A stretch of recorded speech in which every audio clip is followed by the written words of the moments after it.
Guys, so today I ran out of things on the scrambled. Let me try this scrambled microwave egg.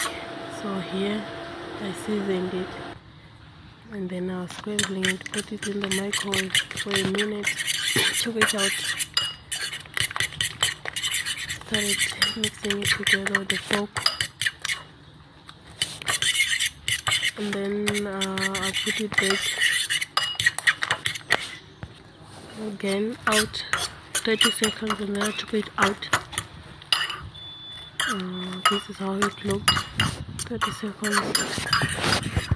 I had to put it back because I like my egg well done.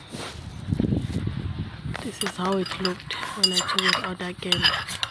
Just 2 minutes and then my egg was done. Yay.